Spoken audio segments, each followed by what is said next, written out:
Bonjour à toutes et à tous, je suis ravi de vous retrouver pour ce nouveau numéro d'Alternative Voyage. C'est au Québec, à Montréal, que nous faisons escale aujourd'hui.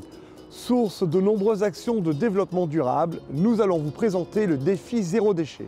Des commerces de certains arrondissements du centre-ville mettent en œuvre des actions pour diminuer leur empreinte écologique. Puis nous prendrons la route à la rencontre de Pierre Fauché, baroudeur et défenseur des traditions.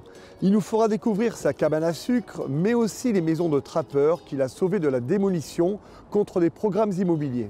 Pour commencer cette escapade insulaire, direction le quartier de la Petite Italie où nous attendent les membres fondateurs de la Transformerie. Ils luttent et offrent des solutions contre le gaspillage alimentaire.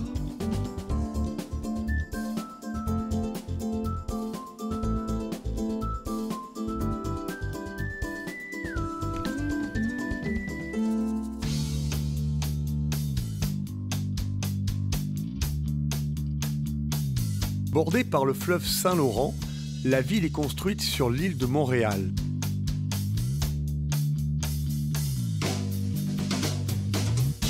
La plus grande métropole du Québec, avec ses gratte-ciel et larges avenues, laisse place, en y regardant de plus près, à un formidable patchwork de parcs et de quartiers à l'atmosphère familiale.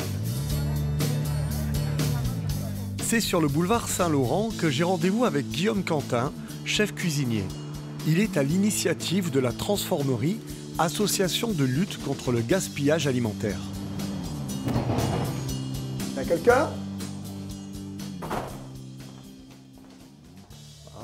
C'est un ancien presbytère. C'est plutôt atypique comme endroit. Salle des bénévoles, ça doit être ici.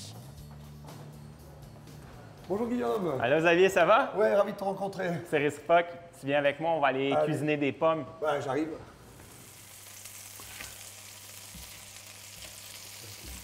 Là, je suis en train de cuire des pommes. En fin de compte, c'est des pommes qui ont été collectées cette semaine, des invendus, et on les a tranchées, puis on les a mis en cuisson pour faire une purée pour un de nos produits qui est une tartinade tarte aux pommes.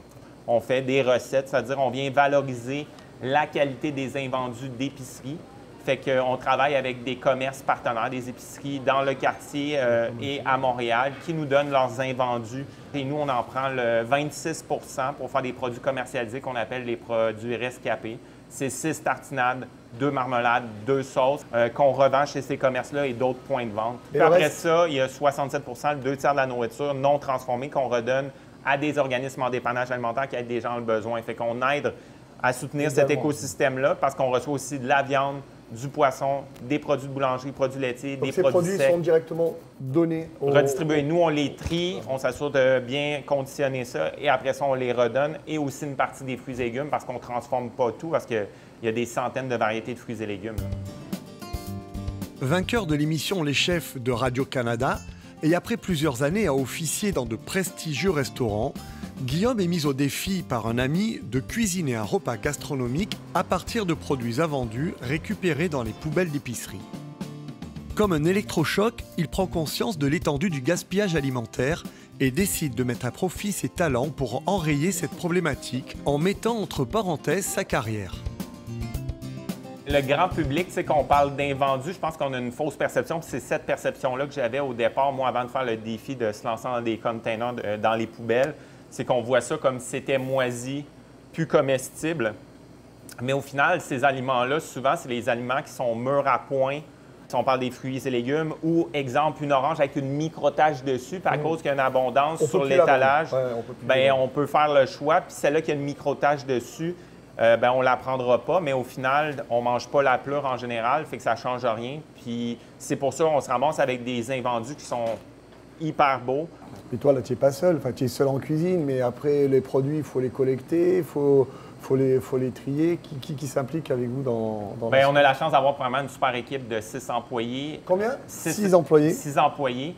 Et on a une communauté de bénévoles de 1100 personnes. Attends, il y a 1100 personnes qui s'engagent avec vous de manière bénévole. C'est depuis le début, on a une grosse mobilisation, pas juste des partenaires en tant que tels. On n'a pas juste la mobilisation des commerces, mais on a aussi la mobilisation des gens dans le quartier. Ce qui est important. Ce qui est vraiment important et que ça montre que les gens veulent vraiment travailler sur le gaspillage alimentaire. Tu sais, au départ, souvent, ce que je dis aux gens, c'est qu'il n'y a personne qui se lève le matin qui a le goût de jeter de la nourriture. Il n'y a personne qui est pour le gaspillage. Qu'est-ce qui fait qu'aujourd'hui, on jette de la nourriture? C'est le système et les modèles d'affaires qui génèrent ça. Fait qu'il y a beaucoup de gens qui veulent changer ça. C'est ça quand même. C'est avec cannelle, muscade, clou de girofle. Oh, c'est bon. Oui, c'est vraiment le but parce qu'on fait un produit pour mettre en valeur la qualité des invendus, mais ce qui est important, c'est pas juste la mission environnementale, mais que ça soit bon.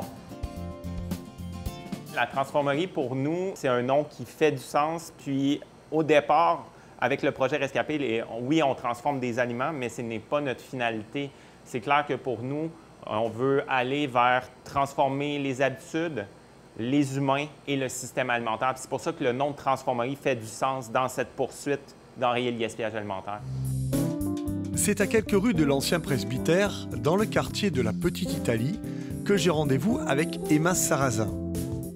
Elle coordonne au sein de l'association Jour de Terre Canada le projet Défi Zéro Déchet.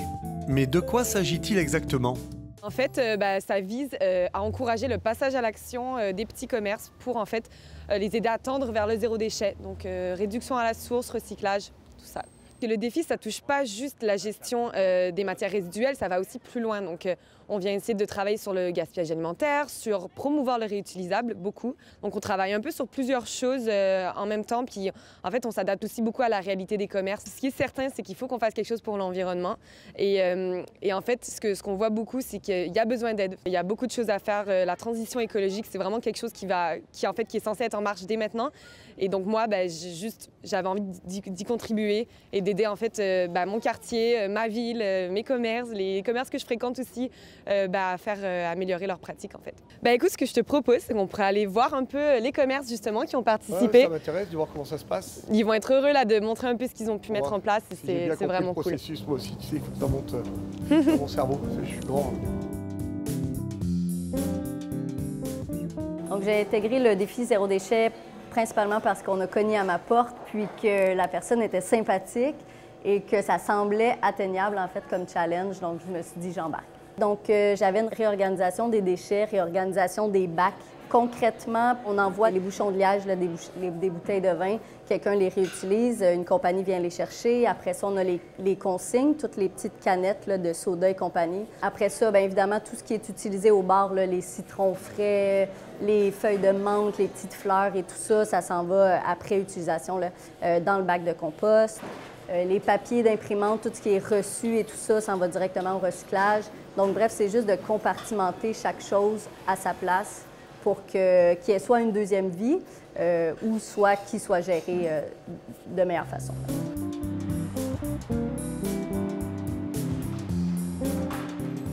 J'ai accepté de m'engager dans le défi zéro déchet parce que j'ai cette sensibilité écologique depuis très longtemps.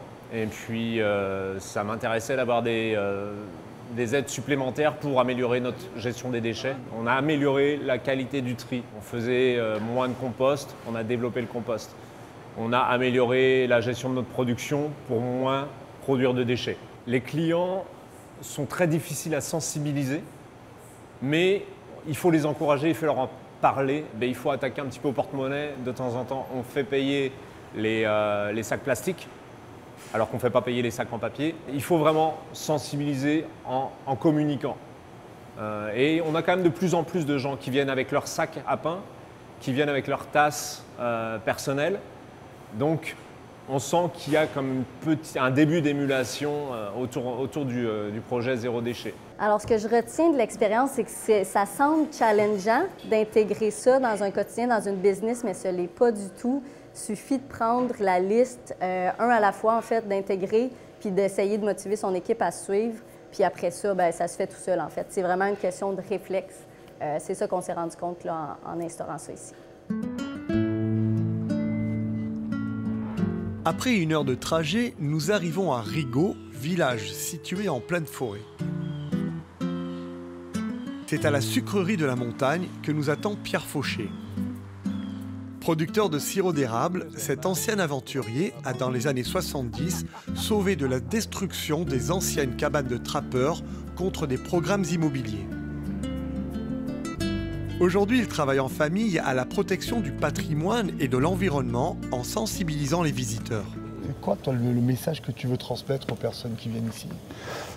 La façon de vivre des anciens Québécois, notre patrimoine, comme vous avez raison, la tranquillité de la forêt d'érable, l'architecture traditionnelle dont j'ai respectée, l'atmosphère, l'énergie, tout ça ensemble fait que les gens se retrouvent. Dans mes salles à manger, vous allez trouver des poêles à bois, des foyers, des lampes de pétrole, des longues tables où les gens se partagent le repas. Ça, tout le monde dans le monde font ça. Bien sûr, oui. Tout le monde dans le monde, c'est basique comme tradition. Les grandes tables, puis tout le monde qui arrive ici se retrouve dans une ambiance comme chez eux. Ici, on ne parle pas trop d'Internet. Hein. Non. C'est caché. C'est caché, hein. C'est complètement caché, c'est vrai.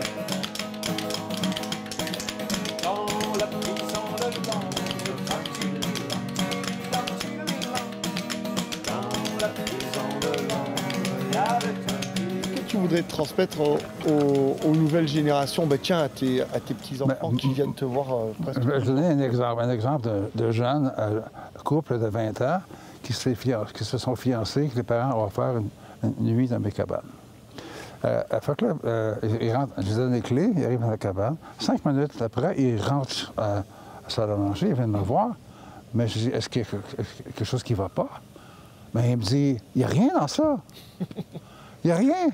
Fait que j'ai dit, mais écoute, comment il n'y a rien? C'est quoi, oui? J'ai dit, un foyer, il y a du bois, il y a des petits bois pour faire le feu, il y a des lampes de pétrole, vous allumez les foyers, les lampes de pétrole, vous fermez les lumières et vous vous rapprochez de votre femme et vous parlez. Le mec, il dit, il me regarde comme si j'étais comme d'une autre planète. Fait qu'il s'en va dans le chalet, puis je me suis dit, mais il ne restera même pas de nuit. Le lendemain matin, au petit déjeuner, il vient me voir, il dit, Monsieur Fauché, est-ce que la cabane serait libre encore ce soir? Eh oui, parce que si... Il a découvert. Il a découvert, et puis en même temps, c'est Ouais. la naissance de son futur enfant. Exactement. Et il a peut-être aussi travaillé avec madame. Mais comme tu dis, il a découvert, Il a découvert la tranquillité, le silence, la communication entre eux. C'est ça, exactement ça. Stéphane, le fils de Pierre, officie depuis quelques années à la sucrerie. Peut-être le bon moment de prendre la retraite? Alors ils veulent continuer, ça veut dire que tu vas arrêter ou pas? Non. Ils vont t'avoir encore sur le dos Oui, pendant quelques temps. les pauvres. C'est reparti pour 20 ans? Mais je suis reparti pour 20 ans. Je suis jeune encore. J'ai 76. là. J'en ai au moins 20 ans encore avant de prendre ma retraite. Écoute, on se donne rendez-vous ici dans 20 ans. Ah, ça marche, Top ça là. marche. Au plaisir.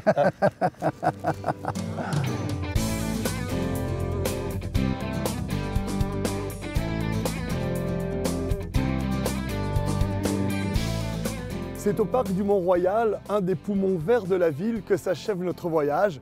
Alors avant de profiter de cette belle journée que nous offre l'État indien, je voulais vous donner rendez-vous très bientôt à la découverte de nouvelles initiatives de développement durable. Au revoir.